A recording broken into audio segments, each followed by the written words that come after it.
We're live. What's up, guys? This is Keith Kelfis with the Untrapped Podcast live. Hope you're doing well. We've got Jonathan Maynard on the show today. He's a serial entrepreneur, several businesses, owns a soft washing business, Christmas lights business, and a landscape lighting business.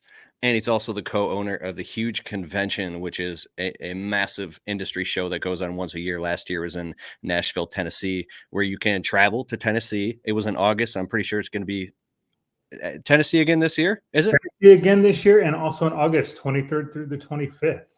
Bro, if you want to go to a place that'll help you level up your game and get around a bunch of A players who are crushing it in business, the Huge Convention is the place to be. So Jonathan Maynard, bro, I'm so happy here to talk to you and have you on my show. What's up, man? I'm doing good, man. How you been? Dude, very well. It's been a different, interesting year, and all these epiphanies and lights are going off in my head, and I'm thinking about business in ways that I never had before, and so I'm excited to be here. Yeah, man. So you said you got like 50 employees or something? Yeah, well, between the three companies.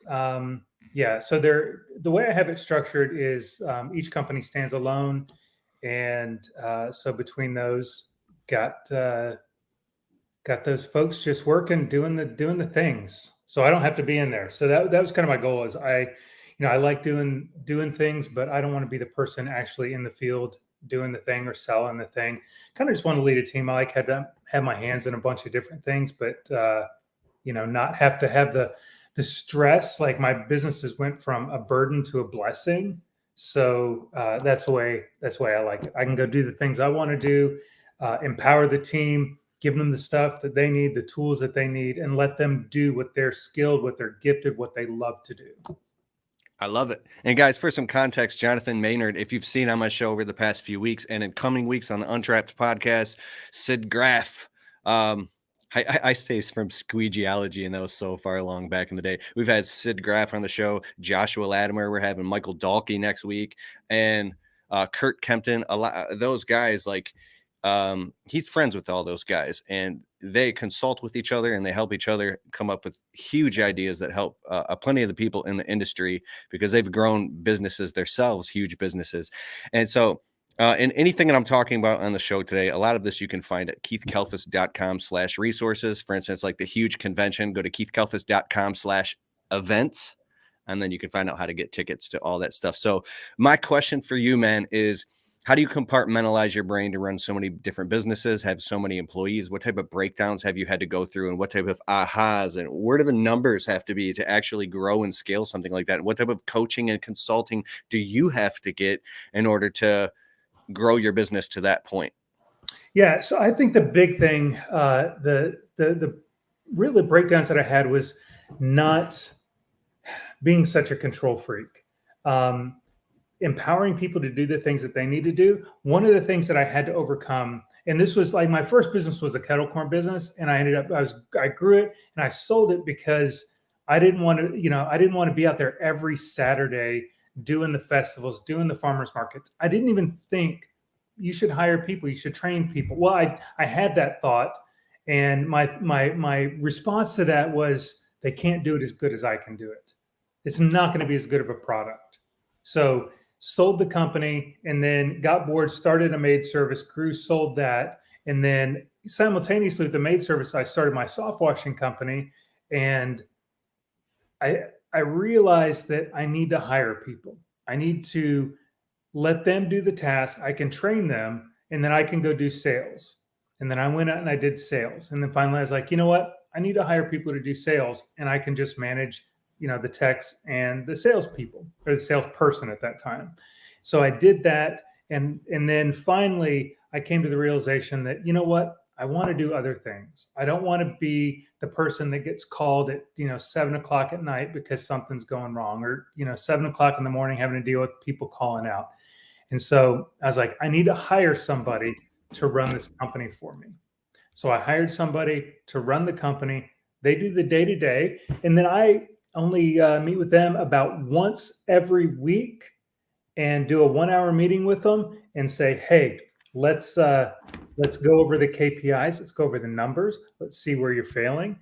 And And that's what I do now. And so I did that with my soft watch company, started my landscape lighting company, Christmas light company, and then my epoxy flooring company. And then kind of in the midst of all this, met up with some really cool people. We decided to buy the huge convention. I was an attendee for years, and then it just happened to be a situation that we could all come together and take this thing from here to just scaling it, out the gates. I love it, bro. Okay, now let's get into the nitty gritty because you're on the Untrapped podcast. All right, this dude's like, I started this company and then I started this company and then I hired these people and I started this company and I said I would start this company and I just sat there like with a magic wand. Tell us the nitty gritty. Give us the struggle. It was not easy. There was, I got to pull up a chair for this one. Yeah, I started my company in 2016, my soft watch company. And I think it was probably 2017, 2018.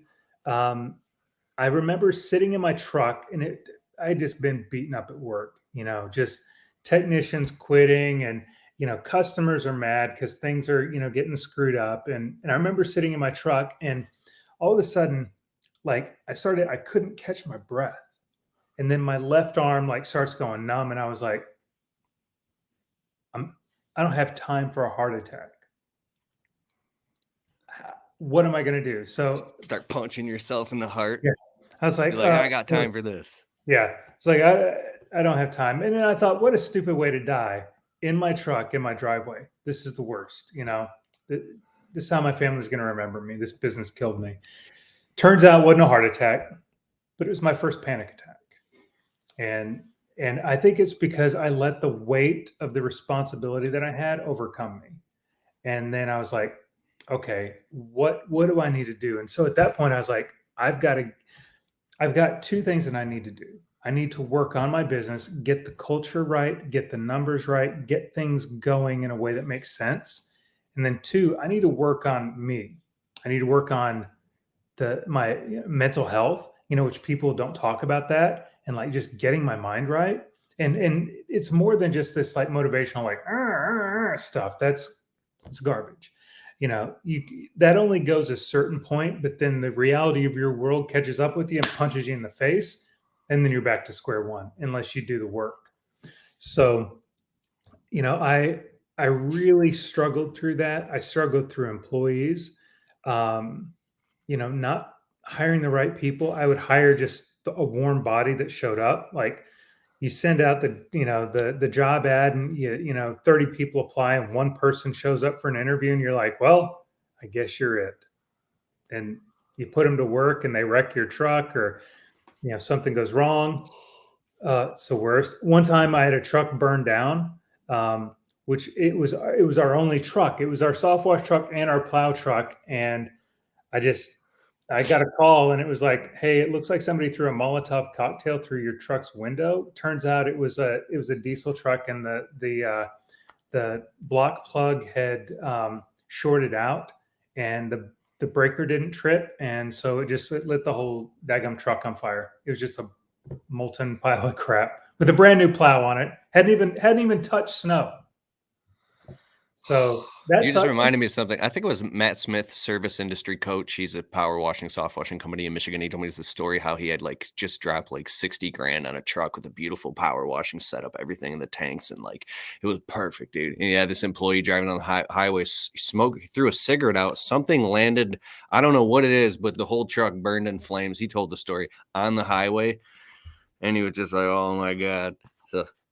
You just reminded me of this. So you've been through it, bro. You've had the panic attacks. Oh, so, yeah. Yeah, it wasn't easy. Now, anybody that goes, oh, yeah, it was easy. And I make it almost sound too easy. Like you said, like, oh, I just did this and did this and did this. It's not easy. It sucks a lot of the time. But the way that I found to make it not suck was getting the things in place that made sense. EOS, Entrepreneurial Operating System. Getting that in place with your mission, vision, core values. People roll their eyes, stuff like that. But if you ask any of my employees what our core values are, they're going to be able to tell you what our core values are because we talk about it every single day. We have 4 core values. On the 5th day, we have a safety meeting. But every day to stand up, we're going through one of those core values. We've got a Slack channel that the whole channel is devoted to core values. And you say, hey, I saw Bob out there and he was being principled, and this is how he was doing it. And whether you nominate somebody or recognize somebody, or somebody recognizes you, you get a point. So people do that, and at the end of the week, we give out a gift card for whoever got recognized the most and whoever did the most recognizing. And it's a phenomenal thing to build that culture. So I did that, doing the knowing the KPIs, knowing your numbers, and then crushing self-limiting beliefs. I was telling the story a couple of days ago. I've got a sales guy that's been with me for 4 years now, and he's inside sales. That's all he does. When I first hired him, it was a mental block for him to break $7,500 in sales in a week. And so we got him through that hump, and then we put it to $10,000. $10,000 in a week is what you need to sell. This past week, I put a challenge out to him. He sold over $40,000 in soft wash. One dude. Because he broke through that mental barrier, because he didn't think it was possible. It's the whole Roger Bannister thing. And it's like, is it possible? And, it is. It's very possible. You just go and you do it. And I showed him the math, and I said, you have this many leads. This is your closing rate. This is our average ticket. It's a no-brainer. You should be able to do it. And doing the follow-ups, the callbacks, the things like that. Besides the fact that, you might get, 75 leads that week, or 50 leads, or how many ever got, I don't know. But call back, keep in contact with your customers, and just being able to talk them through it. And I wasn't even the one that did it. I was talking through the guy that runs my company, because he was like, yeah, he's, we're struggling in sales. And I was like, okay, let's look at it. And we just broke it down. And part of that EOS thing is there's an issue, like our KPI, our sales KPI, it was red. And so I was like, okay, what are we doing to fix this? And he's like, yeah, I just can't get them to sell anymore. And I was like, we have a self-limiting belief problem. Showed him the math. He talked to Matt. I saw Matt in the hall, and I was like, did Jason talk to you about the thing? He's like, yeah. I said, do you think you can do it? He's like, I'm going to try. And I was like, there's no try. There's only do or do not do. And you're going to do it. And he did it. But trying to get the people to do the things that they need to do, he's not motivated by money. I had to find out what motivates him. He's motivated by serving people. He loves to serve people. And that's really one of the things that built our company, was we're focused on serving the customer, giving them a legendary service experience, trademark. That's what we do. We give that customer a legendary experience from the time that they call until the time that their service is completed, and we've done our post-service follow-ups. It is a legendary service. Nobody else can touch it in our area, but it's something anybody can do. You just got to do it. So the question is, if your sales are low or you're not getting the margins you need, instead of being the victim, say, have you tried everything? No? Then why are you complaining? Have you gotten some coaching and created a refined sales process? Are you doing the same thing with every customer and tracking and tweaking? Do you have an attitude of service? Like, while you're doing it, what's your attitude level? Yeah. A lot of the, I do coaching on Mondays. I'm doing it since like 2015 on the phone, because a lot of people try to talk to me because of my YouTube channel. So I was like, well, I'll just create this coaching thing. It's been super valuable for me, because like I've helped start a lot of guys get started and get their landscape business started, or up to the stable level. And the one thing that I'm hearing is they're so busy wearing all the hats, chucking a truck, stage 1, stage 2, that they're like, dude, I don't have time to do all these things that these millionaire gurus say that they're doing. Like, if I did that, I would be out of business type shit. Mm-hmm. It's like, and then I started thinking about, I read another book. I read a lot of books. I read a book by Dan Henry about systems and processes regarding sales specifically. And he said, like, he did this meditation and he realized he had way too many things going on. So he got rid of 80% of everything. Mm-hmm. And then he realized he still had too much going on. And it was like, so if like it's like you have sales guys, that's their job all day is to just do sales, right? Yeah. Only. So they have the time built in to do all of that stuff. What can a guy do that if he's just him in a truck, or he's got 2 or 3 employees, or he's got 2 trucks and maybe 4 or 5 employees? How can he begin to adopt that process if he's completely time bankrupt? Well, the first question I'd ask is, how are you spending your time? Because there's probably some wasted time in there, whether they know it or not. Are you prioritizing what you do? Because a lot of times I was playing professional firefighter, and so everybody was bringing their problems to me, and so I had to give a decision-making framework to my team, and they asked themselves 3 questions: Is it good for the team? Is it good for the client? Is it good for the company? And if it's yes to all 3 of those, then just do it. I don't care. Get it done. And what I mean by that is it good for the client? Obviously, if you're going to do some extra service for the client, it's good for the client. Is it good for the team?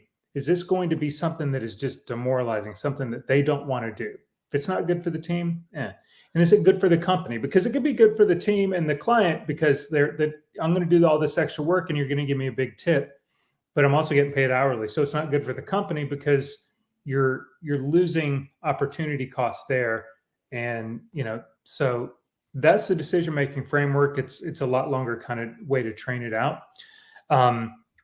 So you empower your team to do what they're supposed to do. And I have a rule: don't leave your monkey in my office. So what that means is if you bring me a problem, you bring me solutions. We're going to work through it. Was that from Traction? It could be. It's not mine. What's this amazing book you made? Like, they come to your office and they have a monkey on their back and they try to put it on your back, and you don't let them leave with their monkey on your back. Yeah. They keep their monkey and they handle their own shit. Yeah. And so that's the rule, man. Like, no monkeys in my office. I should get a plaque or something. So that's one thing. And then the second is, if a lot of times we have clients that we need to fire. If you cut your bottom 20% of your clients and just fire them, you're going to get better clients. What you need to figure out what your top 20% of your clients are and just duplicate those. Because a lot of guys that are around the 100K mark right now are listening to this guy and they're fuming like, Sammy Sam. They got smoke coming out of theirs. Yeah. What? This guy's full of shit. Yep. I would go out of business if I did what this guy's saying. Yep. And I thought the same thing when I was doing 100K. It's like, and here's the problem is, and I felt, and I did this, and I don't put off. What do you mean the mower's stuck in a ditch? I ain't doing that shit. I'm the CEO. I fired that customer. I'm just having fun, man. It happens. No, man, but it happens. So you need to look at your customers and see which ones are profitable and the ones that aren't profitable. And you want to get more customers that are your ideal customer. When I first started my company, I was willing to do anything. So we would go out and do pressure washing, and like, hey, do you fix gutters? Sure, I fix gutters now, because you asked me. Or do you do this? And it's like you have to stay in your lane. You have to really figure out what your niche is, and you don't start adding extra services until you get that thing right. You can't be everything to everybody. There's a story about there's an old man and a young boy, and they're walking through this town, and the young boy's riding on this donkey, and the people start throwing rocks at him. Go, how dare you let that old man walk? And you've got this donkey. The young boy should be walking. The old man should be riding the donkey. So the old man gets on the donkey. They go to the next town, and the people start throwing rocks at him. And they said, "How dare you abuse that donkey? That old man's too heavy for that donkey." And so they go to the next town. They're just walking beside the donkey. They throw rocks at him, and they say, "You guys are so stupid. You got a perfectly good donkey, and nobody's riding it." So they go to the next town and they're carrying the donkey. And they're carrying the donkey, and they start to cross this bridge. and the man slips and the donkey goes off into the river and drowns. Moral of the story is, if you try to please everybody, you'll lose your ass. Wow. And that's the same thing with customers. If you try to please everybody, you're not going to win. You're not going to focus on the things you need to focus on. And then also, you probably have customers that are not profitable. Think about the person that wants to pay, I don't know landscaping prices in whatever area folks are in, but say if it's a $35 mow and blow and you're in and out. Let us know what you do in the comments if you're live on the Untrapped Podcast YouTube channel, Facebook, Twitch, and we're live on LinkedIn, YouTube, Twitter, everything. Let us know what services you do and hit the thumbs up and heart in the comments. Go pop, pop, pop, pop, pop, pop, and hit it so they fly up on a screen. Yeah. Right. So I love it. So you have to figure out what jobs you're profitable on, what jobs you're not profitable on. And then you just try to duplicate the profitable jobs, because there's something called opportunity cost. And if you're out doing a job that's not profitable, then you're going to be busy. And that's always the job that the customer is going to complain. It's always the job that your mower breaks, that things go sideways, that things go wrong. And now it's an unprofitable job that just went and got worse. So, and that happened to me so many times, where it's like somebody asks, "Hey, can you wash one side of my house?" And it's $100. I'm like, I kind of need $100. So I went out there and washed the house. And that's when, somebody like sideswipes the truck or does something stupid. It's like, I can't win for losing here, and it was hard to fire 20% of my customers. I mean, it took me, but I had a coach that said, that's what you need to do. And I was like, you're insane. I have to pay rent. What do you mean fire my customers? These are people that I need to make a living. And he was like, try it and see what happens. So we raised our minimum price. And I remember when I first started my company, my minimum was, I think, $225. Our minimum now, I think, is $500 or more. I'm not 100% sure. I know we raised prices because of inflation, but when we did that, we got rid of the people that cause the most problems, and we started marketing to the clients that we want to service, the high-end clients that just want to give us the money. They don't complain about the job. They're willing to pay more because our service is greater. We pay our technicians well, and it just was what it was. And it took a lot. And I, it wasn't easy, but it paid off. It made room so that we could grow and do jobs for people that were willing to pay more. Wow. I'm just letting all that sink in, bro.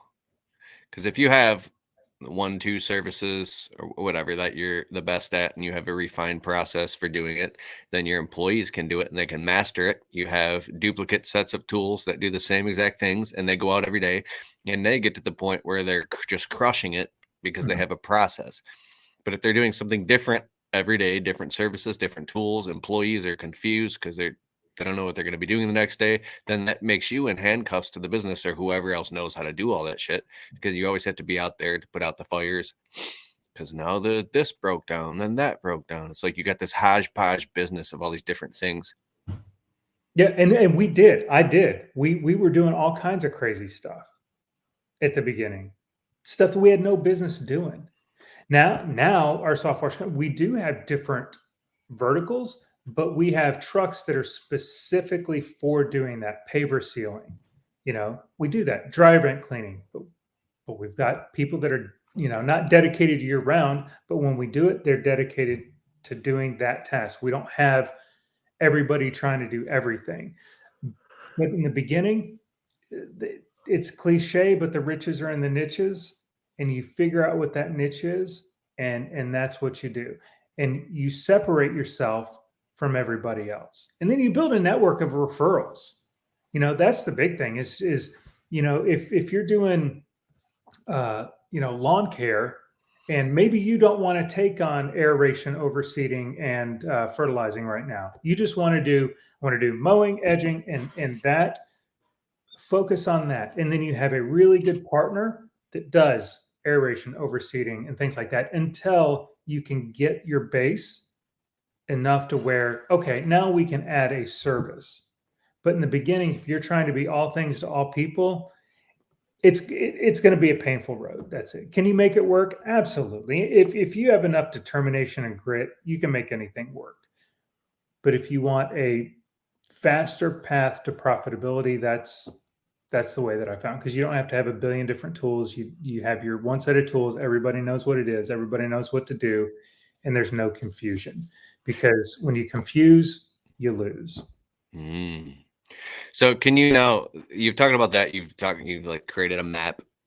Now, can you lay the matrix grid over the top of that specifically is the numbers and say, in order to make this work, we have to average $94 per man hour and $1,600 per day per truck. And then we have to have an office manager and all this. And we have to do this much revenue and this much COGS and this much profit margin for this to make it all work, or the whole thing done work. Because somebody could listen to everything you're saying. Oh yeah, I'm going to go hire all these people. And his numbers don't even make sense. And then he's literally, can't even make payroll and loses his whole business. Yeah. So there are metrics for you. And one of your most important hires is your office manager. But I would say even before you hire an American-based office manager to come sit in your office, look at a virtual assistant. We have, I don't know how many virtual assistants that actually work for our company that do tasks in our company. And they're paid anywhere between $7 and $8 an hour. And that is a wonderful living wage for them in the Philippines. And then they do a lot of things that I don't like posting on Facebook or things like that for a company, because I don't want to design the graphics and things like that, because frankly, I just don't have time to do it. So you hire that out, and they can also answer your phones. But even if you don't do that at first, answering your phone is half the battle half the time. So hiring a company like Jill's Office or something to answer your phones, that you're going to pay a few $100s a month, they're going to answer your phones for you as an overflow, and that solves a lot of your problems. But you can step into it slowly. Oh, guys, real quick, I have to do this because you brought it up. If you want to, if you need help answering the phones in your business, check out Jill's Office. Highly trained virtual receptionists who have answered over something like 1.5 million phone calls. They've got it dialed in better than you do. I promise you. Go to jillsoffice.com and try out their services, and you get a discount like this with the sign-up fees if you say you heard about them from Keith Kalfas and use the code Untrapped as an Untrapped podcast, my podcast, and then you get the discount code, and then go check out Jill's Office. All right, Please continue. No problem. I didn't realize they were a sponsor with you. That's great, because they have it on lock. And here's the thing: they're going to answer that phone for you when you're out there doing the service. They're going to answer that phone when you're at dinner with your family. They're going to answer the phone at night when you're trying to relax. And they're going to take care of your customers, because that's half the problem. They are the bomb, though, because I look at my Google Calendar now. They sync with Jobber and everything, so they're super advanced. But you just look at your calendar. Oh wow, they just sold the $800 job. Oh, they just sold and booked and closed and booked a $450 job. Oh, a $1,200 job. And they're literally just answering and booking and closing for you. And you just show up. Ta-da. It's amazing. It's terrific. And if you use a product like Responsibid, they know how to use that. They know how to use Jobber. Guys, if you want to try Responsibid, go to keithgelfis.com/bit. I'm just freaking out, man. I'm sorry. No, but these are great products. They're reasonable priced, and they help you close jobs. And I think that's I come from the tech background, and I think that's probably where I excelled. I was like, okay, we need tech to do this. And people go, why do I need tech to and it's like, it's gonna take work off of you. So the people that are running around doing 1,000 things, that's how you do time management. You have somebody that helps you answer your phone for a couple $100 a month. You have Responsibid that's a couple $100 a month. Responsibid will sell jobs while you sleep. It does. It literally does. And we use Responsibid now, and we've changed. At first, we would let people book online and things like that. We actually changed our process now to where we use responsive bid, but we do it internally, and we send them great looking proposals and everything. But in the beginning, I just had it on. I was like, and they would put in their square footage and they would be able to book right online. I'd go in there the next day and confirm their square footage and look at Google Maps. And if there was an issue, and there's a disclaimer saying, hey, if you put in wrong information, you're not, you've got a 5,000 square foot house and you put 1,000 and it's wrong, then the price is not valid. So there's protection for you as the business owner. But you do these sorts of things, you get it set up, and responsive bid's great for helping you get it set up. They'll help you, get it done. Derek is one of their is the guy that's over all their support. Fantastic dude. He'll help you. But if you're overwhelmed, it's probably because you don't have enough tools in place, and you just get these tools and it helps you so much. But you have to look at it like an investment rather than a cost, because the return on investment is phenomenal. And it is going to cost you something, but it's going to save you time. It's going to save you money. And in the end, you have more time to go do the things that you need to do. And at the beginning, maybe that's you're out there selling more jobs, or you're out there dealing with the customers, or you're out there training your technicians, working alongside them. There was years that I was out there working right alongside my techs to make sure that they were doing things in a very just systemized way, just making sure that everything was the same. Because when you have one truck, that's fine. When you have 10 trucks, that's a problem. If you have 10 different trucks, 10 different setups, it's a problem. If you have 3 different setups, it's a problem. So tell us why it's a problem and how you went through that problem and how you remediated that problem. Yeah. So technicians don't know what where things are at, so they're less efficient. They're taking more time to do a job. When something breaks, you have to go, okay, what the heck, and then you have to go find parts for it. We use on software side, we use these particular proportioners, and so we have a spare, and so every truck has one, and it's all the same, and all of our skids are the same except for one truck, and it's a big pain in the butt truck. We have one flatbed truck, and it's an issue. So making sure that your trucks look the same, and it also this is dumb, but it prevents fighting over trucks. If they're all the same, they're all the same truck. Wow. Making sure everything's labeled, so everything, Pat Clark has got a terrific, I think he did a video of the back of his trucks and how they're all laid out. I think he put that online one time, and I was like, I'm stealing that, dude. He's like, heck yeah, that's why I put it online. I think if we share more information like that, then it's helpful for everybody. He was on the podcast show here a couple of weeks ago. If you guys didn't catch it, go to the Untrapped podcast on Apple or Spotify. Listen to the Patrick Clark episode from Sales Boost. It's fire. It was also overwhelming to some people because he's just rapid fire so much stuff. So now, how did you get to the point where you're like, get rid of this and sell this or throw this away? I want everything to be matching. Was there a day that it just was like a aha, like a light went off in your head and you're like, oh my God, I have to have everything the same? Where did the systems thinking start to really take over? I think it was after the 3rd truck, when just you would go and technicians would be like, where's the wand? Where's this? Where do we put the surface cleaner? And I was like, okay. So as trucks go out of service, they're just replaced with a truck that is identical to what we're doing. Now, you've already spent money on stuff. Don't waste it. You could sell it if you wanted to sell the truck and get a different one. But again, wait for things to go out of service, wait for things to break. Pressure washers don't last forever. Trucks don't last forever. Skids don't last forever. Get as systemized as you can with what you've got, but don't go spending money on stuff like that. But just be aware that the next time, figure out what works and go, okay, we're going to duplicate this and take whatever. If you have 2 trucks, try to make them match as much as possible, but don't go like blowing money going, okay, I need to order 4 new trucks and they've all got to be the same, because that gets expensive and it's not profitable for you. I'm about to say something weird, but it's kind of genius. My friend Matt Brown is an engineer, like AutoCAD mechanics and stuff, and he's a systems thinker. And he said to me one day, he goes, "Bro, I went to my underwear in my socks drawer. I threw it all out." I'm like, "What are you talking about?" He's like, "I got all the same exact style and color matching underwear and socks. I've got all white Adidas shell toe shoes, and all my shit's the same." And he wears the same Fruit of the Loom white shirt every day. And he says, "I don't even want to spend an extra second thinking about, what mismatched sock or something like that."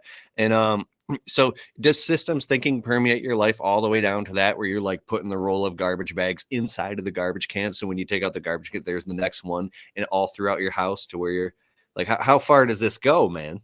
No, I have not thrown out all my underwear.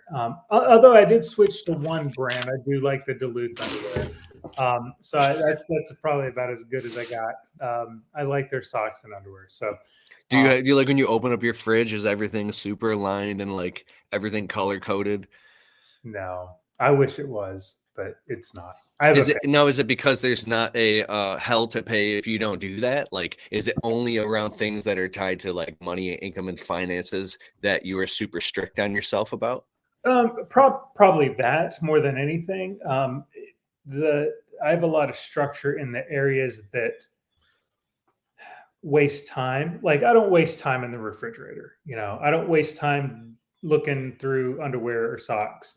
Um, but if you do look at guys like Steve Jobs and some of the just wealthiest people that think like that, they just wear the same thing every day, and it's their outfit, and that's what they do. I haven't been down that rabbit hole yet. Not saying one day that's not going to happen, but at this point, systems really rule my businesses and not my personal life to that extent. Now, morning routine, yeah, definitely in that. My full focus planner, definitely I with got a that. full focus planner sitting in my truck. I filled it out for 2 days, and I got so busy. I'm like, I don't have time for this. Like Yeah, like literally this morning, I'm loading up equipment and running out the door to one job site. I got another job site going on, and we're finishing up a workers' comp audit. So I'm talking to my accountant in the morning, because I'm just having him do it for me because I don't have the time. And then I have my virtual assistants texting and emailing me a bunch of stuff, because we had 17 virtual assistants. And then I forgot that the sprinkler guy was coming, and we just finished our basement because it flooded. And I run in the basement, and then he's already there tearing apart the ceiling tiles. And I'm like, then I had to help him. And then I got guys on the clock, and I'm running late because now I got to mess with the sprinkler guy. And then there was a mess of so I got really frustrated because it was like 5 things at once. And then I was like, well, screw all that. I'm going to take out my full focus planner and write nope. in my fucking full focus planner and just let the sprinkler guy sit there and just let everybody sit there. Or no, do you like wake up at 4 a.m. and do yoga and meditate? But what if you got like a dog that's throwing up all night in the middle of the night, and then you're like, what if you got like, well, I don't know. You got family issues and shit. How are you writing in this full focus planner? Spill the beans, Maynard. So I think it's because I don't have to worry about the details of the business now. Now, I will tell you, in my early days, if full focus planner is out the window, like I don't have time for that. Like the best thing I'd have is my phone, and I'd be like, hey, I'm not going to say her name because she'll start talking to me. Remind me at 9 o'clock to do this. And just, hey, remind me to do this. And so they kept a to-do list for me. I didn't even have time to even think about writing it down. So I just let this thing just give me my list and go, okay, remind me to do this, this, and this. I'm not a list guy. I'm not a spreadsheet guy. I'm not that organized. So in the early days, it was just using my phone to just remind me of stuff. But yeah, like I said, I was a professional firefighter. I was running around with my hair on fire, just trying to figure it out. I'm now to the point to where this is my life. It wasn't my life 2-3 years ago. My life was the same as you. Things are going absolute haywire. And then implementing EOS in my business, and and I think just growing it to the point to where I could hire an office manager. Like that was my first hire, was an office manager outside of technicians.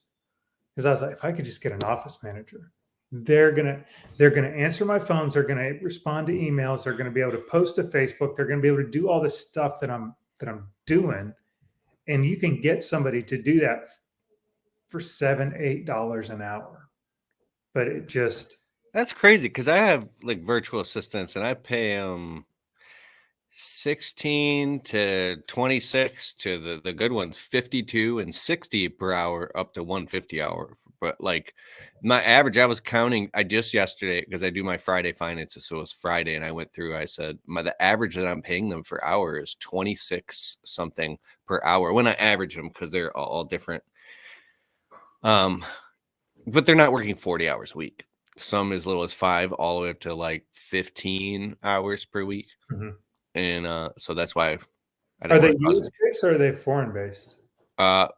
well, the ones that are specifically that have to be high level linguistic and writing copy is US based, and then the ones that are the social media ones, they're doing that's Philippines, East Asia, and Serbia, and oh god, they're all over the place. Is Serbia the video guys?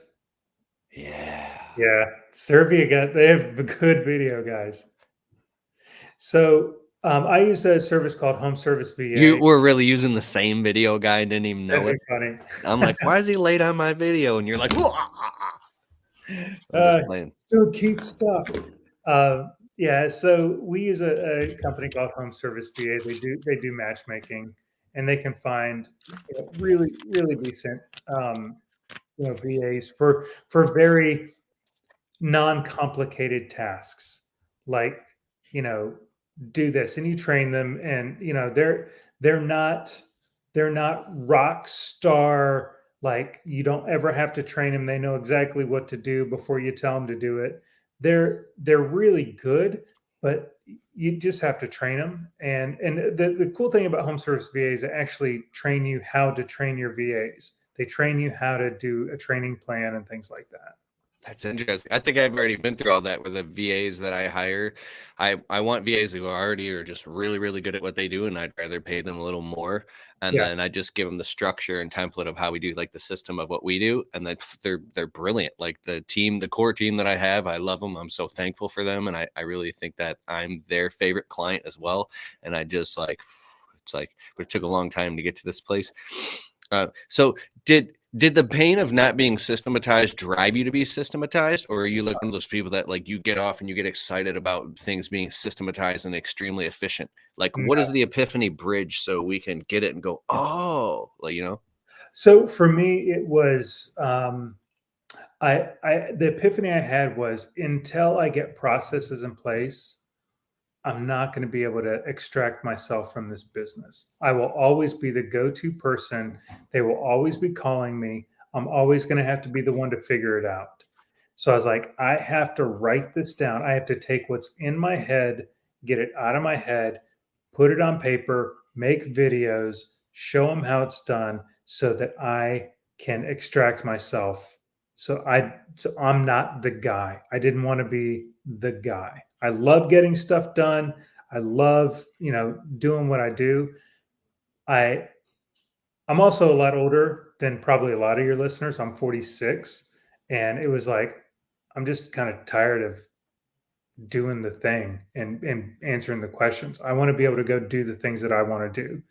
I love helping other businesses implement EOS. I love M&A consulting, like merger and acquisition consulting. I love going in and helping people with their due diligence in these acquisitions. That's what I love doing. So if I'm dicking around with a pressure washer, then I'm not doing the things that I like to do. One And of my best friends, I'm not going to say his name just for the sake of the numbers, took his business from 5 to 10 million with EOS. And now he's saying that now they've bought out this other company and they're getting into all this commercial work, and they're literally going to grow to 20 million within the next couple years that fast because of the merger. And he said without EOS, this entrepreneurial operating system, they wouldn't even be able to do anything. It changed everything. And he was talking about how like there's a bus and you have to get the right people on the right seats, and people are assigned they're accountable. And can you talk a little bit about that? Because I don't know. Yeah. I don't know. So it's real with your people. You have what's called an accountability chart, and everybody now, if you're a solopreneur, your name is going to be in every box. But you do have every business has three main functions, and those functions are sales and marketing, finance and administration, and operations. So sales and marketing is what it sounds like. Finance and administration is exactly what it sounds like, and then operations is doing the thing. And you have at a core business, you've got a visionary and an integrator. So the visionary is a person that's coming up with the ideas. Your integrator is the one that is actually making the trains run on time. They work in tandem with the visionary. The visionary is normally the founder. The integrator is normally a hired person. You could be partners. And then you have the people that are in charge or accountable for each one of those functions: sales and marketing, finance administration, and operations. And then you have people that are accountable for sales, people that are accountable for social media, like digital ads. So you have all these accountabilities, and then as you grow, the names go in the boxes. But you'll never have two names in one box, because the buck stops with somebody. Somebody's ultimately accountable for sales and marketing. Somebody's ultimately accountable for, finance administration. But you can have multiple names in different boxes. So if you are a solopreneur, you're the visionary, you're the integrator, you're head of sales, you're head of marketing, you are head of finance, you're head of administration, you're head of operations. And then you're also the lead technician, you're the janitor, you're everything. But then as you start to grow, then you start to put people in those boxes. The concept of the right people in the right seat is you have people that are tied to your core values. You need to figure out what your core values are. And then they're either upholding your core values or they're not. They're either the right person or they're the wrong person. So the right person is the one that upholds your core values. The wrong person, they don't. If one of your core values is integrity, by the way, I think that's a lame core value. That's a different story. I think integrity is great, but to say it's a core value, I think you could dig deeper. If they're not functioning with integrity, then they are the wrong person and they do not belong on your bus. However, they could be great with integrity, but they really suck at sales. So they are the right person in the wrong seat. So now you need to figure out what seat do they belong in. Matt, the guy that sold over $40,000 a couple of weeks ago, and I think he sold $41,000 last week. He's now blown through the ceiling. He was initially an admin person, scheduling. We had him in logistics.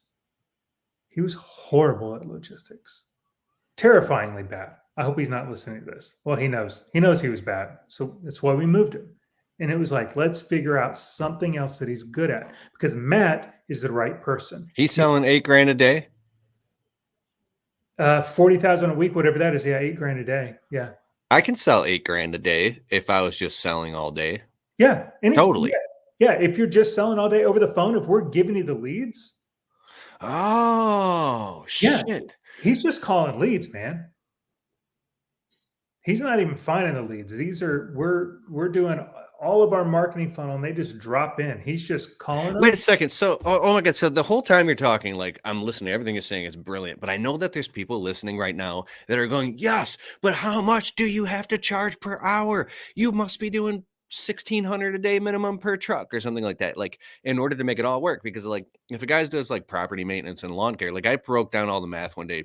This is probably totally wrong because I don't remember, but I was like, if a guy has a lawn care business, and I'm landscaping employee trap guy, like I used to do lawn care, but a lot of people that listen do lawn care, and it's great. But like I was like, if I'm gonna make a $180,000 a year pure net profit take home, all on payroll taxes, and having employees and this and that, and an operations manager and somebody in the office, and then a secretary and a bookkeeper and accountant, and then people, and then a mechanic fixing all the shit all the time, and then like having a shop and everything that you possibly need, and then trucks that actually run with brake pads that are being fixed and maintained, and like all that shit.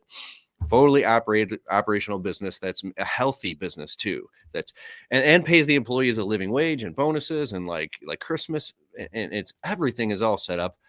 I broke down all the fucking math and I'm like, oh, I just have to charge $120 per lawn. That the average guy is getting like 35 per lawn. So I'm going to go up to the customers and be like, well, I want to make $180,000 a year and be an absentee owner, so I'm going to charge you $120 per lawn, and we're going to show up in fucking tuxedos, and we're gonna be, because we're gonna have this look that we're so great, but we're gonna do great like the customers don't like give a shit, like they just want their lawn cut on time every single week, and they're not gonna pay you 120 per lawn just because you want to make 180 grand a year. So when I hear these fucking business owners, I'm getting pissed off, talk about how the fuck they're doing this shit. Look, I'm getting actually pissed. I go, how in the fuck are you guys charging the customers that much money and I'm not saying getting away with it. And I ask you guys this shit all the time. And you fucking guys are like, I'm fucking pissed right now. I'm sorry. And you guys are like, but we have this refined sales process and we do this. I'm like, how are you getting the customers to pay sometimes triple what all these other guys are getting? Like, is it because they're terrified to go somewhere else? Because like, dude, I've been doing sales for like fucking years, and we did $3,840 yesterday, and we were done by 2:00, and I made fucking $930 profit. But that doesn't, like, by 2:00, it was pretty good. That doesn't happen every day. But it was like, if I was out selling every single day nonstop, just selling, I'm fucking pretty good at sales because I'm like the owner and I love meeting and talking to customers, and I know to upsell and cross-sell and promote and packageify.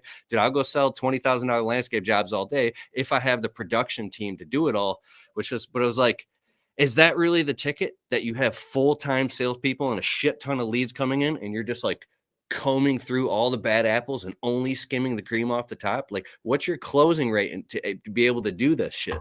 Sorry. No, it's fine. Our close rate is 50%. 50%. 50. Yeah. Now, where is the money coming from? Well, we're in Northern Virginia, so that helps. What do you mean it helps? We're in an affluent area. I'm embarrassed right now. Sorry, but that. No, you're fine, man. Go ahead. So we have that. The second thing is it's our average ticket. So we do things like roof wash. Like a roof wash is going to cost $1,000. For one roof wash. For a roof wash, yeah. We have big houses. We have therefore big roofs. I mean, we do some roof washes that are $600-700 because they're smaller houses. But we're targeting the neighborhoods that have the kinds of roofs that. Do you think you could build the same business doing lawn care or just trimming shrubs, doing bush? No. Why not? I don't think I could. Well, there's a couple of reasons. One is, I say I don't think I could. You would have to be absolutely optimized. For example, if you're going to do a lawn care company, you're just cutting grass, you can't market to a 30-mile radius. You're going to have to go in and you're going to have to own a neighborhood. Like any other landscaper is going to be shaken in their boots to come into your neighborhood because you own it. And you're charging what you need to charge to be profitable, but then you're building route efficiencies. So you're not mowing grass all over the damn country. You're focused in a geographic area where you can get. Now, I don't know, because I've never owned a landscaping or lawn company. You're being able to mow 25 lawns a day, 30 lawns a day, because you're driving 2 minutes between lawns, or you're just riding the damn lawnmower down the street and you're just hitting every neighbor on the block, and that's how you build that efficiency. And I think that's how you could build it. and you're cutting the grass more often, or you're doing things like that, but you're doing the things that you know how to do, Yeah. and you're generating that efficiency. So your crews are doing that. So you're hitting those high-end neighborhoods, and you're not working other places. You have two crews, and they're on separate sides of the city. Dude, I just had an epiphany that I've never had ever before. What's that? Remove landscaping, soft washing, window cleaning, drywall, paint, plumbing, HVAC. Remove all service from your head and just make a pyramid with numbers. What are the fucking numbers that have to be for it to work, to where if those numbers aren't, they're not correct, like that's the price at the bottom per truck, per man hour, per day, the entire thing infarctates on itself and collapses like a house of cards. It doesn't work. It literally implodes. What are the numbers per truck, per day, per man hour it takes to run a business where the owner works, 10 hours a week and has everybody doing everything and putting out the fire, so you're just the visionary?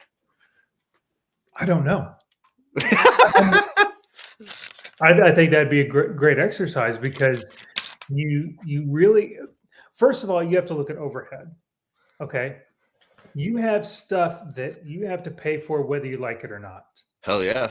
And so you've got to figure out what that is. And then you've got to figure out what your labor rates are, in order to make it to where people want to work for you. Because one of the big things is, if you're paying dudes, $13, $14 an hour, that may not be enough. I don't know. That doesn't even exist.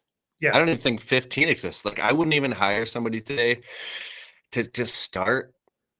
The bare minimum would be 18 on the books, but more like 20 to start. Yeah. And I think anybody can even today at least drive a truck, $24 an hour. Plus bonuses. I can't even imagine even getting anybody that would want to work and I look at the math of I'm comparing to what I want to make, what I need to make.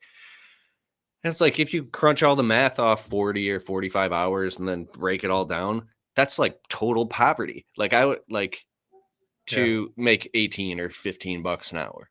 So it's so I'd feel bad about that, running a $1 million or $2 million business, and all of my employees live in 1-bedroom apartments and trailer parks, and they can't make it to work because they're literally flat fucking broke. And I'm but I work fucking doing 2 million and I make all this money. I would I'd want to distribute the wealth, but I want to do it highly responsibly. Yeah. So this huge moral dilemma happens. Yeah, and you charge for that. That's why we charge so much, is because our technicians make 25, sometimes $30 an hour after bonuses. And so we have to charge accordingly. And so out of that, our profit margin is 15%. We're not killing it. It's not 25, 30%. It's 15%, which is respectable. If you're doing $1 million, that's $150,000 a year in profit. Did you ever go through any cash flow purgatories where your business was dropped all the way down to 7%, and you had all these new incurring costs and you had to grow out of it? Yep. 500,000, $1 million, and 1.5. What were the specific things? Because some people, I've heard a lot that a business between $100,000 to $1 million, on the outside, your lifestyle doesn't look any different because the business is eating it up. But what were those things at 500,000, $1 million, and 1.5 that made it? So at 500,000 is when we hired the office manager. And so the salary came out of that. And a good office manager is going to cost you $50,000 a year or so. $1 million, at $1 million, now you need service manager, operations manager, general manager, that sort of thing. A service manager is going to cost you $60,000 a year. A general manager is going to cost you $80,000, $90,000 a year, where I'm at. So that's a problem. Then 1.5 is now you've got multiple service managers, you've got now a president that's running the thing, and then you've got a general manager for these areas. So you just have more middle management, is where the money gets eaten up. So people that go, oh, I want $1 million business, and I'm I don't know if you do. What's your goal? What's your goal? Because if your goal is just to make 150 grand a year, you can do that on a $300,000 business if you do it right. If you're lean, if you don't have this fancy office and you don't have, you have good equipment, but you're not out there buying the latest and greatest stuff. You're not wasting your money on it. You're being very, particular about things. So it's possible, but I think about some of these nightmares. I imagine a guy, he's doing 974,000 and he has, let's say he has 14 employees.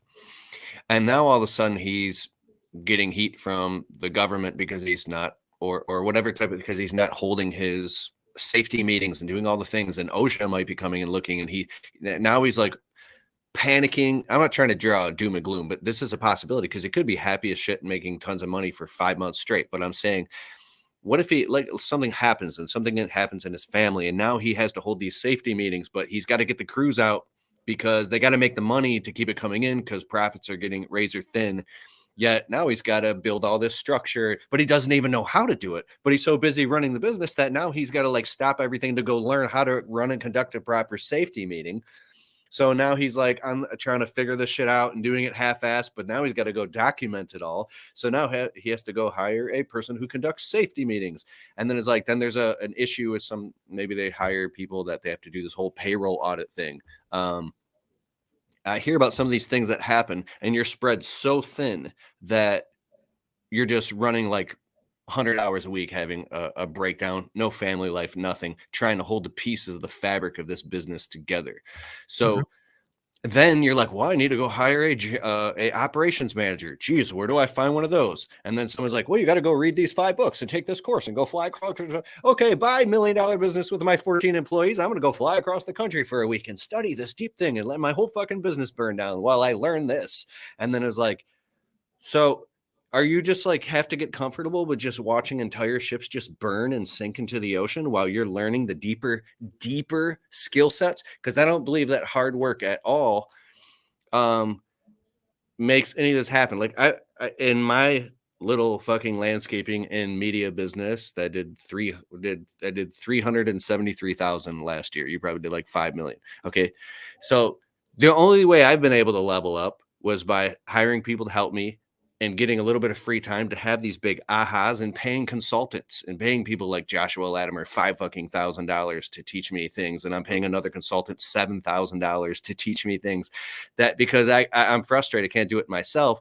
So I'm literally, instead of going out and buying a new dump trailer or buying a stupid ass vacation home, which I really want, actually, I'm actually spending money investing in the deeper skill sets to learn how to scale these things. So how do you do that in your business? How did you learn the very deep skill sets necessary to go and actually implement it? Great segue into the huge convention. I'm not kidding you. So before we bought it, I attended. When I attended my first huge convention, I think I was doing 225,000 a year ish.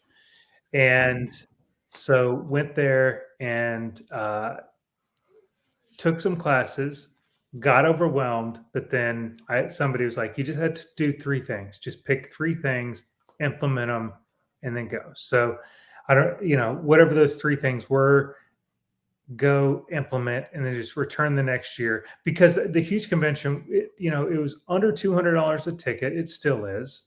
And if you use code CALFIS at thehugeconvention.com, when you buy your ticket, you save another $50. But you learn things there and you get around people. There was a lot of good advice from people. And you could tell the people that were BS, and they're like, I'm doing $7.3 million and I have 4 trucks. And I'm like, oh, and the math doesn't work. No, you don't. Yeah. And, and you get around groups and that's how I found kind of just the pack that I ran with, that we just were bouncing ideas off each other. We were voxering each other going, hey man, and just commiserating. And I found those friends, they're friends now, at the huge convention because it was such a just cool event. And there were so many free classes. It's not like I went there and you pay the $190 for the ticket, and then you get there, and then they want to sell you another this, and this in order to get the secret information. It was like, no, the classes are the classes, and you take them and you learn, and we've got the best teachers that teach you how to do the thing. There's a guy, Dave Kaminsky, and he's going to teach you how to write blog posts so you can increase your Google organic SEO. But he also owns a company called Collaborate Pros. So when you do get to the point where you can pay him to do it, then do it. But he's going to teach you how to do it for free before you get there. So you take 2 days. I would suggest you don't let the ship burn down. You can put your business on pause. We're not scheduling jobs for these 2 days. And you just go, and you have Jill's office, answer your phones, you go there, you learn, you come back, and you don't get overwhelmed. You implement things just slowly but surely. It's a struggle. But you just find the little nuggets, you get around the right people, and you just do the thing. A soft wash company is going to inherently make more money than a landscape company just because Why? you charge higher prices. When I say make, your gross sales are going to be higher, because when we go to a house, we can spend 2 hours at a house, and it's a $600 house wash. 2 guys, they knock it out. Because we've got the right equipment, we can get in there, get it done quick. The customers love it, and you're in and out. Where landscape, it's harder to get a higher per hour thing, but you can be more profitable because revenue is a vanity metric, and I think people need to understand that. They hear somebody go, "Well, I'm only doing $200,000 a year," but maybe they're profiting $100,000 a year, and you've got guys, like I said, $1 million, 15% profit margin. That's only $150,000 a year in profit. Do the math. And how much bigger is the headache? So don't think you have to grow to this level in order to get the stuff that you want. We're going to have some really cool teachers at the Huge. I don't know if you probably do, Marvin Salcido. He's going to be there teaching about acquisitions, how he just acquired a business for $0, literally $0. It was a landscaper that was just freaking frustrated. And he was like, "I'm just out, man." And he basically took the guy's business and just rolled it into his, and it's doing more. I think that's the best way to scale, is through acquisition, not through anything else. And sometimes you have to take on a partner. Sometimes the workload is just hard, and but taking on a partner is like getting married, and it sucks sometimes, but it is what it is. Thankfully, I never had to take on a partner. I don't want to say I got lucky. I just went and listened to the people at the Huge, took their advice, and did it. And we're not making millions of dollars a year in the business. It's still, it's only 7 years old. We're still kind of in our infancy, but we're doing some really cool things. We're profitable. But the employees love working there. They get paid well. Our customers love paying us, because it just, in our area, they could pay somebody. Yeah, people. We have a competitor in our area that he's the low guy, but his guy. I mean, I literally heard a horror story the other day that he had. This was probably last year, but the client came outside because they heard the pressure washer going, but they didn't see anybody. They go, and the guy's in the truck. He's got a heroin needle sticking out of his arm, and he's just passed out. That's a problem. Damn. That's what you get for a $200 house wash, I guess. I don't know, but they're willing to pay more for the service that they get. Now, we're not charging like crazy amounts of money. Like, I heard this guy, he charged an insane amount of money. It was a high-rise window cleaning thing, and he charged like $250,000. It should have been like a $60,000 job. Dave Kaminsky tells the story.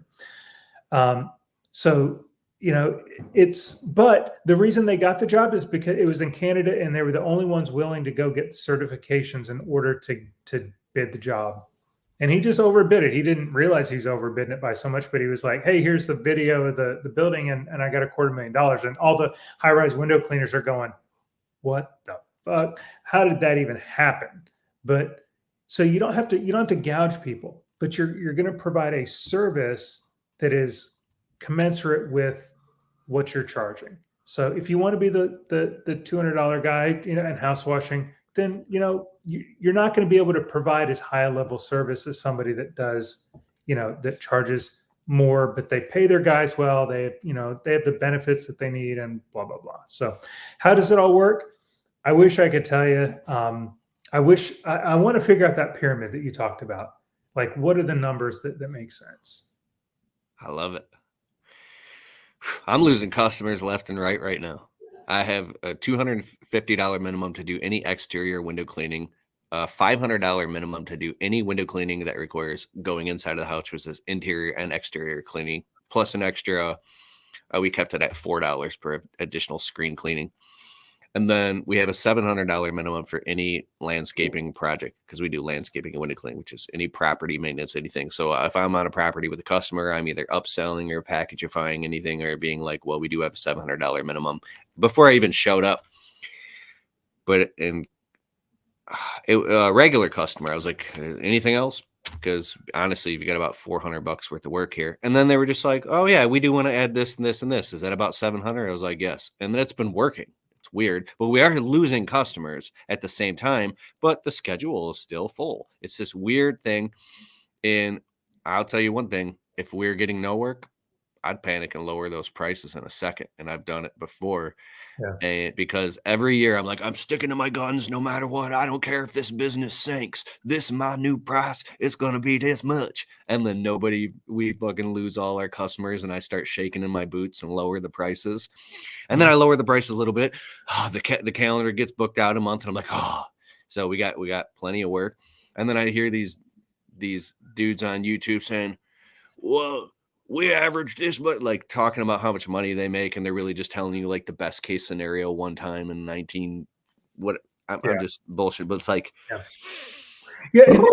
is a question you have to ask yourself. And there is, in your area, wherever you're at, there is that tipping point in your market. Now, we tried to raise our prices before, like that more than what we're charging now, and everybody has a plan until they get punched in the face. And when your calendar's not full, and you're like, well, that didn't work, then you have to adjust, and you have to figure out. And it is a fine balance. But like the $700 thing, you're finding, you're losing customers, but you're able to keep your schedule full, which says that right there is the market equilibrium. And And you have to really play with it and see where your closing rate is. And so that's why our metric is actually our closing rate. If our closing rate dips below 50% for a certain amount of time, it tells me my prices are too high. Last year, so I did all this math. Remember, there was this huge price, everything changed. It was last spring, and the food prices skyrocketed. Everything went crazy. Was this last spring or the spring before? It was last spring. Okay, yeah. And so I actually had to crunch the math, and I had to raise the price. Oh God, I don't know what it was, but I think it was. Well, I don't want to get 10% or so, 10, 20. No, it was 12% on all existing clients, a minimum of, and then I think it was 22% to 22.5% on all new clients. And I did it immediately. But that 22% is actually quite a big jump if you're doing $1,000 jobs, right? Yeah. So it's like, I did this and we weren't closing work because like, I felt like maybe all my competition wasn't thinking the same and they were still charging. I don't know what was going on, but I freaked out and I had to lower the prices in order to fill up the schedule back to what the last year's prices were and just eat it. And then it seems like I don't know. I can't say it. We're tracking everything, and we do have a bookkeeper. We're not tracking everything, but we do have a bookkeeper because I'm still running the business. Like, so you in your business, who's tracking every single lead, every single thing? Like, and we do have response, but I can tell you, like 82% of our leads come from Google. Our closing rate went down all the way down to 2% of every 100 phone calls. We only did 16 quotes, 16 qualified leads, and only closed 2 of them. That's how bad it was. Gotcha. And then that's why I lowered the price. And then we went up to, I don't know where I'm at. I'm probably 50% right now. So, but how do you quantify all that? So the metrics that we track is obviously gross sales, closing rate, that we know the number of leads. So going back to EOS, we know what this year's revenue goal is, and then we reverse engineer it. So say if I'm going to use round numbers here, but say if you want to do $1 million in revenue and your average ticket is $1,000 and your closing rate is 50%, then you know you're going to need X amount of, you're solving for X. So you'll know you'll need this many leads in order to get to that point. So say if it's $10,000 in a week, let's be like very granular. It's $10,000 a week and your average ticket is say $100. Okay. You know you're going to need, I'm going to do the math real quick because I don't do math in public. So it's $10,000 divided by 100 for your average ticket. You're going to need 100 jobs to get that $10,000. That means you're going to need 200 leads if your average ticket is at $100. So you're going to need 200 leads, 50% closing rate, get you 100 jobs, get you to $10,000. So you reverse engineer it to figure. So you need to figure out what your revenue goal should be, and then you just back it out and go, okay, I need this many leads, and then you figure out how to get that many leads, whether that's recurring clients, things like that. Josh Lederman always talked about the lowest hanging fruit are your existing clients. What else can you sell them? But going back to the beginning of the show, don't sell them stuff that you can't do or things that are kind of way outside of your wheelhouse. But maybe you increase the frequency. So say if you're doing window cleaning, but you're only cleaning their windows once a year, see if you can do it twice a year. Call them back. Hey, Ms. Jones, the average person, our average client actually gets their windows cleaned twice a year. So we'd like to get you on the schedule. And then do okay. That. So increase the average ticket, then increase the frequency of transaction. Yeah. So you're doing it higher price and more often. Then do packages, so you're selling them more things to the same customer that already know you, like you, and trust you. That doesn't require a customer acquisition cost because you've already earned that customer. And then develop a referral generation system, but then do stuff that's within your wheelhouse. That's not a bunch of crazy oddball stuff. More often, more money. Okay. Yeah, and the more often is what's going to help you, especially if you're doing window cleaning and things like that. And we use a program called Sly Broadcast. Yeah, we use that too. That's awesome. I love it. I'm pissing people off with that too. It happens. So if you use code CALFIS at slybroadcast.com, no, I'm kidding. So you could do stuff like that to be able to text. We use that to text our customers as well, just send mass text messages. You can do the ringless voicemails that way, but I think that ship is sailing. I don't know if it's completely sailed, but people are kind of hip to that, and there's a lot of the phone companies now that are starting to regulate that, so it's kind of a problem. Yeah, my number shows up, I think, as spam. A couple of people have marked it as spam or something, or unless somebody was lying to me and to get it fixed. I don't think so. It shows my business line, because I did Sly Broadcast directed back to my business line. Like we do this every year, a couple times a year, and I'll record the voicemail like 20 times in my phone to get it to sound so realistic. I'll be like, Hi, this is Keith with Calphus Professional Services. I was looking through our calendar. I noticed we've done some work for you in the past, and the spring is breaking. So whether you need, your ornamental trees trimmed, you need window cleaning, the shrubs trimmed, or a new landscape bed installed, feel free to reach out. We're booking up really, really fast, and we'd love to get you on the schedule and take care of you. So call me back at 586 or Keith at calphusservices.com. Thank you so much and have a great day. and I'll listen to it. I'm like, no, that shit sounds fake. So I'll do it again. And then I'll send it out to like 1,000 people. And then my phone will start ringing. And then I'll always have Joe. Joe calls, who the F is this? Huh? Spamming me? And then I get really nervous and I remove Joe's number because Joe understands marketing and he knows what I'm doing. But it's like they gave me all their information.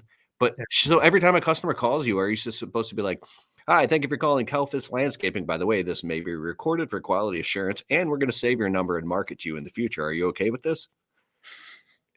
Because I talked to my lawyer on the phone for like an hour about all this shit, and he said that companies are doing this all over the place, and it's kind of like a risk of business. Do you know anything about that? No, I should probably talk to my attorney about it. Maybe there's a way to get an opt-in or something like that. Maybe not. I don't know. I think that ship is sailing though. Text message again. It's, it's those things. As the technology changes, people get savvy. You just have to find new ways to get information to your clients. We still use good old EDDMs, just postcards going out to clients. That's one of our biggest lead sources. Now, how do you know it's a lead source? Do you say, how do you hear about them? And you mark it as the postcard? No. There's a special offer on the postcard. So we know, and there's also a special tracking number, a call rail number on the thing, and there's a QR code that goes to a special landing page. So, what postcard company are you using? I actually do it myself, and oddly enough, you got a printing machine and you're no. I for the printing of the postcards, I use a company in Florida. I also own a media company. That they only sell to like graphic design companies and things like that. So I own a graphic design company for the sole purpose of doing graphic design for my companies. So it's a thing. So they do the printing of the postcards, but I mean, you can use like gotprint.com or somebody like that.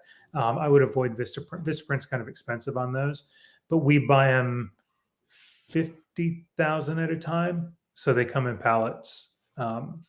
There's 40,000. I think it's 40,000 per pallet. And so we buy them, send them out there 8.5 by 11. Actually, funny story, because like 4 or 5 people asked me, they're like, will you teach me how to do EDDM? So I was like, I'm not a course developer, but I'm actually wrapping up a course on how to actually do EDDMs from start to finish. What kind of offer to put on it, what kind of card, the weight, when to send them, how to send them, all that kind of fun stuff. So I'm actually finishing that up, the videos this week. Lawn Care General in the comments just said, kiss the card with lipstick. And I had this funny ass idea in my head. It was like, if you have like these rubber lips on a machine and it's going like ink stamp, ink stamp, ink stamp, ink stamp. So it looks like, because that's how that would be done. Because there wouldn't be a person kissing each one. Yeah. It's some like old hairy dude in the corner kissing no, he's kissing them. Oh yeah. He's just putting it on. Awesome. All right. Bill Hall says, write a handwritten thank you card after you get the job done.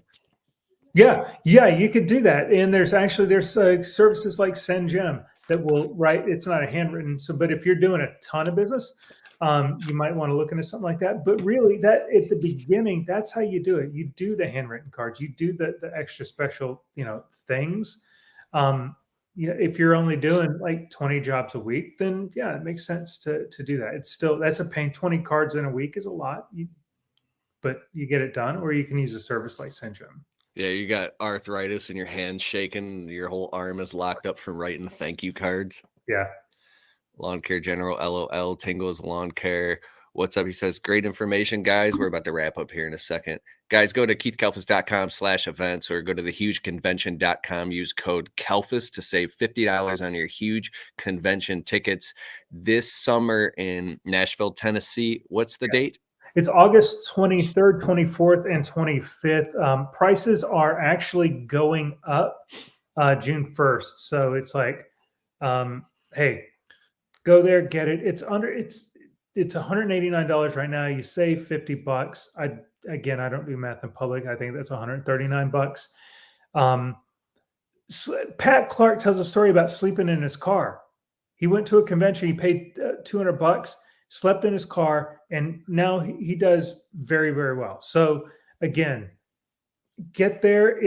You're going to learn so much. There's 2 general sessions that are going to blow your socks off.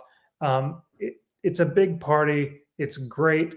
We've got a lot of landscaping guys that are going to be there, that are, going to be there just laying out wisdom, sales, marketing, leadership, mindset. All of these classes are going to be taught. They're all free. You just go there. It's the best of the best instructors giving you free information that you can go back and implement at no cost to help level up your business. Is it going to take you from 250,000 or 250 million overnight? No, crap. It's going to take work, but you just get in there and you do it. Like I said, use code CALFIS, get your $50 off. So August 23rd, 24th, and 25th in Nashville, Tennessee. Is it at that big, crazy, beautiful place again? Yeah, what was it? The Gaylord Opryland Hotel. Okay, the Opryland. Yeah, we were there. That place was amazing, dude. And the weather was nice. The food was good. Yeah. All right, Noah Gamble, what's up? What's up, Total Tech? A couple shout outs real quick before we wrap up here. Sheldon Henkel, what's up? Joshing, Brett McLean, thanks so much. Jory, Jason Knowles, Carmen Knoll, what's up, Jim Duffin? All right, guys, thanks so much. And thanks so much, Jonathan Maynard, for being on my show. Everybody come to the Huge Convention, Appreciate it, man. thehugeconvention.com. And we'll see you in the next show. If you're watching this on the Untrapped Podcast YouTube channel, what up, though? Or go to Apple or Spotify. You can go back and listen to this entire episode in your headphones while you work. If you don't have time to watch it, the Untrapped Podcast, we just crossed like 650,000 downloads. We're on 16 different platforms, and we got shows coming out right now every Monday and Thursday. And if you're on my email list at keithkalfas.com, we'll also send you out an email so you know that the show is live to listen to. And that's it. We'll see you next time. Later. Appreciate it. Thanks, Keith.